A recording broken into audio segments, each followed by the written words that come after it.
Hello. So, going to create another video here today, and uh, yeah, there's a lot of things that are being stated last couple of years that there's this huge attack on capitalism, and there's a huge push for socialism and socialist ways of doing things, and people, these young generations, think that that's the way to go. Look at all the good things that happens with socialism, yet they're not truly being educated on what exactly happens in true socialist societies. And everyone's like, well, look at Norway and Sweden in that area, and you can go and listen to people who actually live there and talk about their economic systems where they tried it and it failed miserably.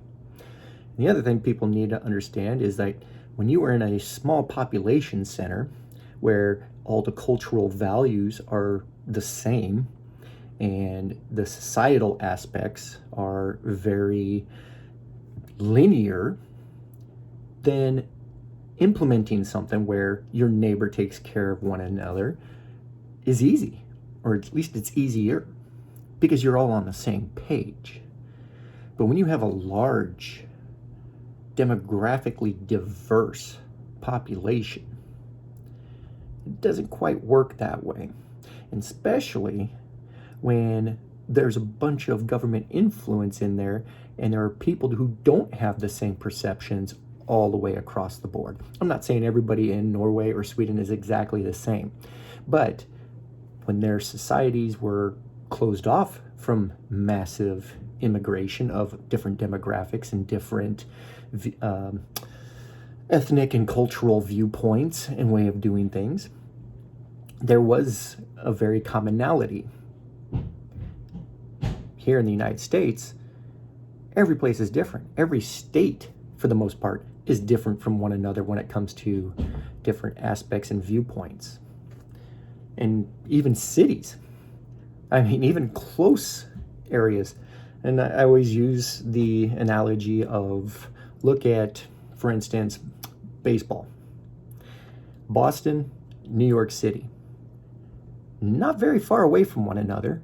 Same geographical location. But you can't get two sets of people that hate each other more than Boston Red Sox fans and New York Yankee fans. Trust me, I lived up there.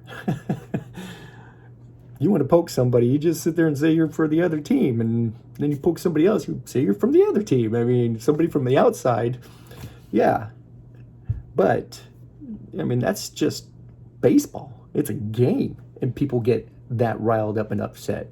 So when you have people, and for instance, the song that just came out, where Oliver Anthony's song on Richmond, north of Richmond, when you have somebody going through that song and talking about it, he touches on a very key point, that there are people who are busting their butts, and then they watch their taxes being pulled out of the pay for all the work they just put in, and the people in Washington, D.C. then take that money that they've appropriated from you, and then they put it into all these things that you're taking money from these people, and they have zero interest in those things. I'm sorry, but why are we sending out, for instance, tax money to find out science on gay tree frogs in Sri Lanka or whatever? I mean, who cares? If somebody wants to do that science, well, guess what? They should be out finding that somebody to fund that type of science, and not the government. And the government not sitting there saying, hey, here's a bunch of money. We think that'd be great research. Why? That's what pisses people off. And in his song, he's not attacking. He's not saying, ooh, I'm poor, because there's somebody out there who had a video who said, oh, he's saying he's poor, but he's attacking a different poor person. No, who he's attacking is people who manipulate the system, who sit on their asses, don't contribute to the system, but then they'll go out and buy a bunch of junk. I'm sorry, but if you're on food stamps and you're driving a vehicle that costs more than, well, houses nowadays. I could have used this reference a while ago. But if you're driving a vehicle that's $20,000, $30,000, $40,000, and you're fixing it up and putting all kinds of stuff on it, but you're on food stamps, yeah, that's a problem. Now you have your priorities completely out of whack. Three things that people need. Everything else is a want. And those three things: roof over your head, clothes on your back, and food. Whatever your sustenance is. And that's not to include that bag of fudge rounds like Oliver Anthony has in his lyrics. That is not what you're supposed to be getting with your EBT cards or your food stamps or anything else. When I was young, we got the government cheese. Like I said in one of my previous videos, grew up in a trailer park. Parents trying to make ends meet and everything else, being able to provide for the family. Yeah. There are people out there who abuse that system. My mom, she worked in a meat packing facility for cow slaughterhouse up until 6 years ago when she was diagnosed with cancer. So from when I was born, I think she started actually in 1978 when I was 4. From 1978 until 2018 and 2019 timeframe. So, yeah, 40 years, working 6 days a week, a lot of the times, mandatory overtime. Yeah, that matters. And then when the government goes off and says, oh, look at you, oh, you're not working? I mean, you're perfectly capable of going and getting a job and working, but you're not working, so here, we'll pay for everything for you. That's what he's going against in that song. But let's get on to the subject of what this particular video is, because there is a younger generation out there who thinks that some other type of economic system other than capitalism, they think capitalism is evil. Capitalism isn't evil. Capitalism is just an economic system. Matter of fact, if you actually look at the definition of capitalism, let's go ahead and read that. So this comes from my collegiate dictionary. So capitalism, word formulated in 1877, an economic system characterized by private or corporate ownership of capital goods by investments that are determined by private decision and by prices, production, and the distribution of goods that are determined mainly by competition in a free market. So, does that sound like it's something evil? No. It just means, essentially, supply, demand, determines price. If you have something that's readily available and the demand's low for it, it's going to be cheap. If you have something that is extremely rare and the demand is high, the prices are going to be high. But in a free market, you have competition. So now if I want to sell my product and not my immediate competitor, I might discount my product. So you come to me and buy it. So therefore, I'm bringing in revenue. My profit margins might be decreased, but if I'm selling enough, it actually makes up for it in the end. And now we're going to get into, there has been a change. And what people are pissed off at, it's not capitalism. And I'm going to coin a new phrase or a new word pretty much in this video. And I think it's going to be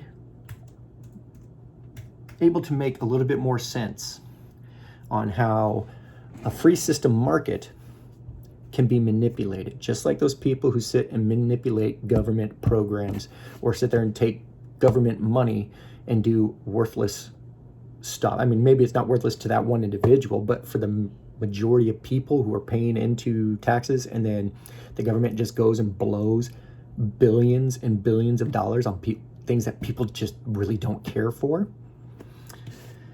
Well, when it comes to the free market or capitalism, I've come up with this one: Megalism. Meg, so working off of capitalism, so you take out the capital for the most part, because the economic system has been changing.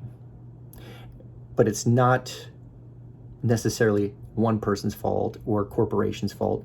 It's got a dual, maybe even a tertiary layered system of what is going on.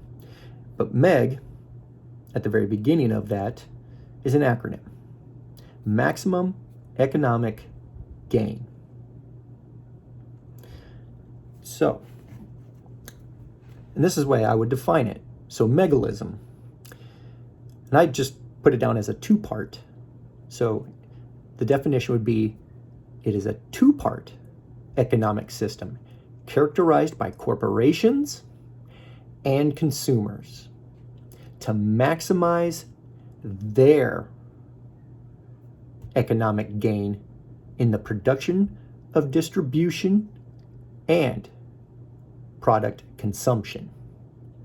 For corporations, it is meant to lower prices so much that small businesses are driven from the free market space, in turn allowing for maximized profit growth and market footprint, while at the same time it allows consumers to turn from local businesses who would have higher prices to large chains who have lower prices in order to pay less for products, which allows maximizing the amount of products able to be purchased for the same dollar value.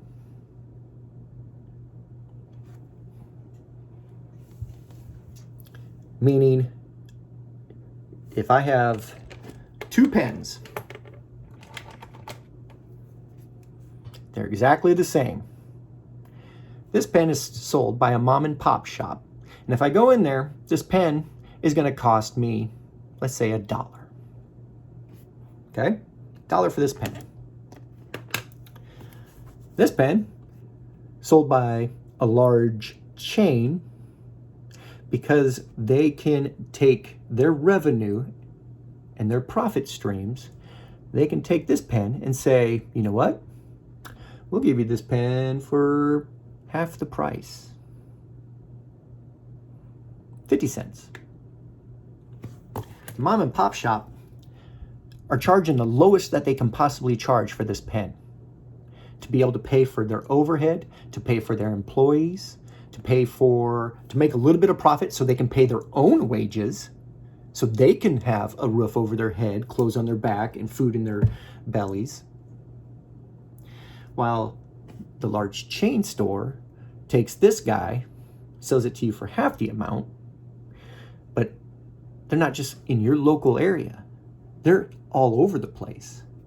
So they're selling enough of these, along with all the other products that they sell, that the mom and pop shop might not have access to. So they generate profit. And by generating profit, they're selling these still.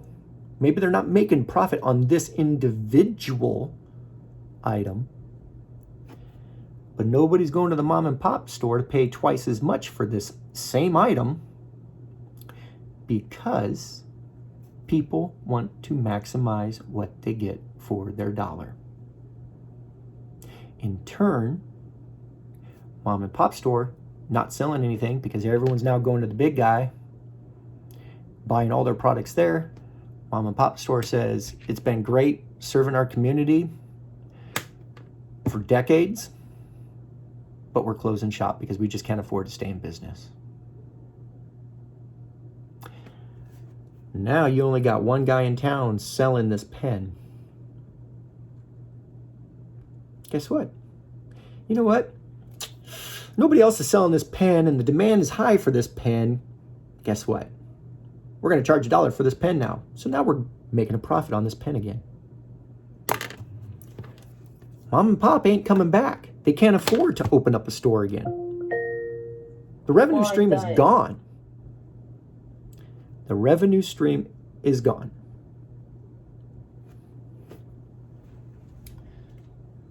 So,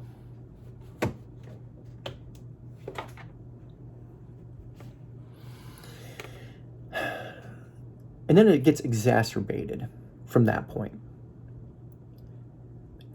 Because the big chain is not going anywhere. It's got backup. The store in the next town over, then the next town over, then the next town over. They all are cooperative because it's all owned by the same conglomerate company. You ain't going to lose out. Or they ain't going to lose out. Our new societal norms is to remove the capitalist free market by influencing people to accept and support megalism, maximum economic gain, for not only the companies, but for the consumer, while driving the smaller competition out.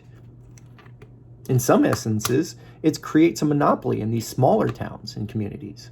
Large towns, yeah, you might have a couple of different billionaire companies that are competing against one another.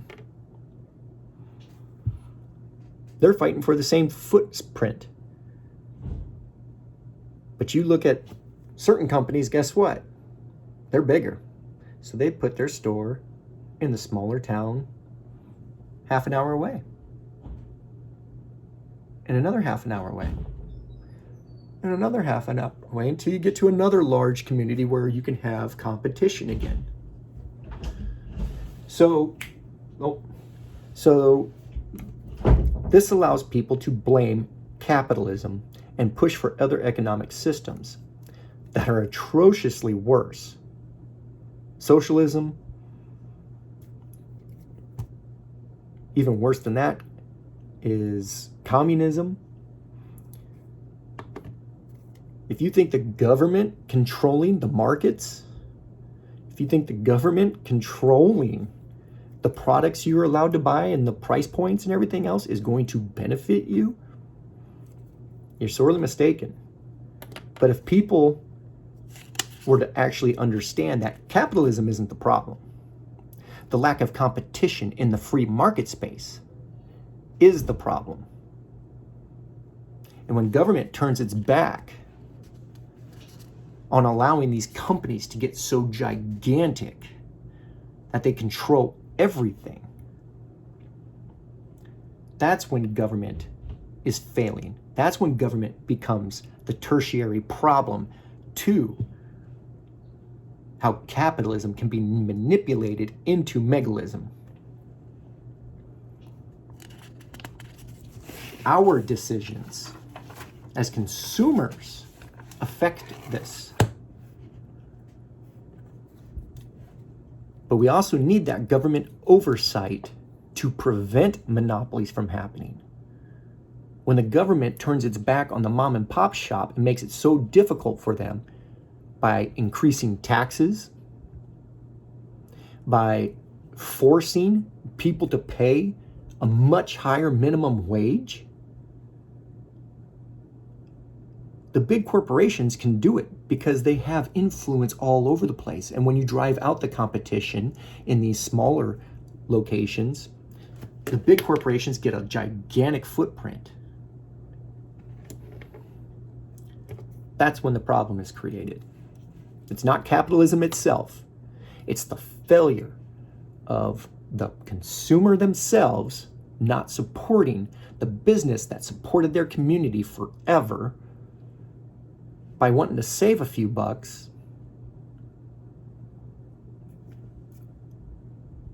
and the government from preventing the overexploitation of large corporations and utilizing policies that completely kill the small business owners.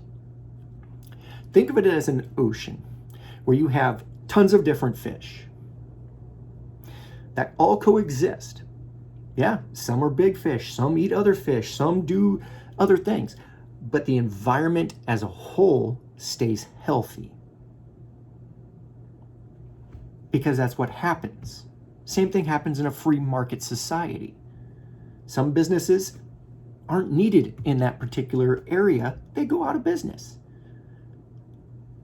Or one small company and another small company might merge, or one might outperform the other one. But another company will have the availability or to come in and create itself and try to establish itself in the environment. But then in that environment, you go ahead, and we're still talking about the ocean with all the fish and the sharks and everything. You add a megalodon to that environment. Yeah, at first it's like, oh, okay, it's a megalodon. Oh, look, it took out a shark. Oh, no problem, no big deal, no big deal. Oh, it took out another shark. Not a problem. It's taken out. But all of a sudden that megalodon just keeps eating and taking until that entire environment is consumed. And the only thing left is the megalodon. And then it moves out and it consumes the next environment. It's constantly looking to be fed. That's your dollar.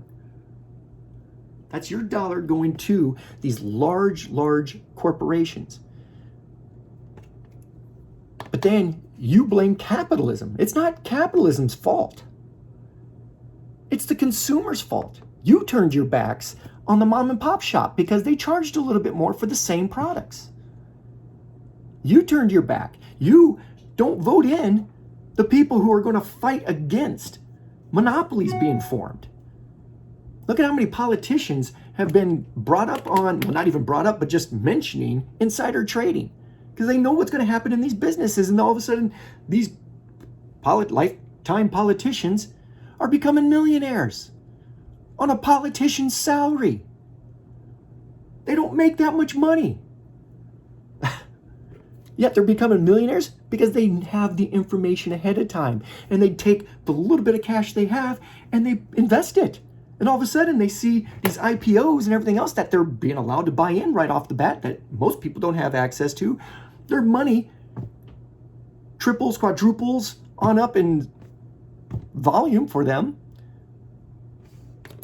If there's a lifetime politician who went into office and they weren't rich and they're still in office and now they are rich, that's a problem.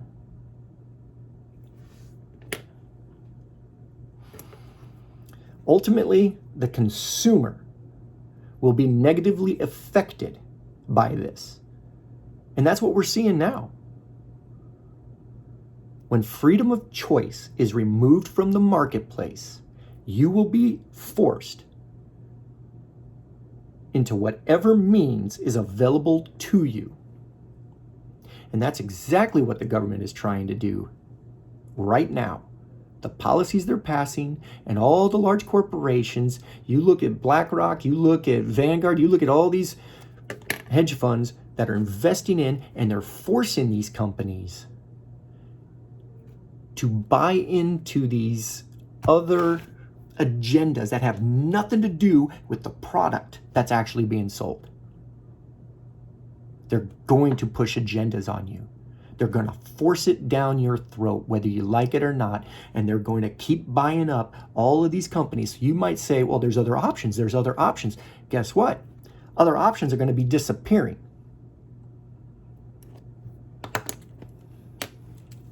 They're just going to keep buying them all up and saying, well, oh, you like this product now? Well, guess what? Here you go. Here's our ideology. We're going to shove it down your throat. That's the problem. Along with politicians who say they're going to do great things for you, but they don't. Along with losing all the mom and pop shops in the communities because they can't afford to stay in business.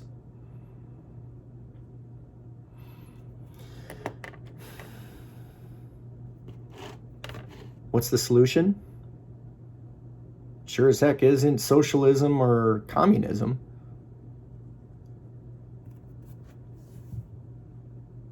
The only solution is actually voting in people who actually care about people rather than their own bank account.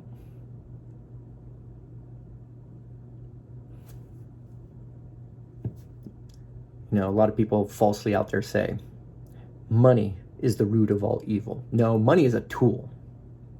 People are the root of evil.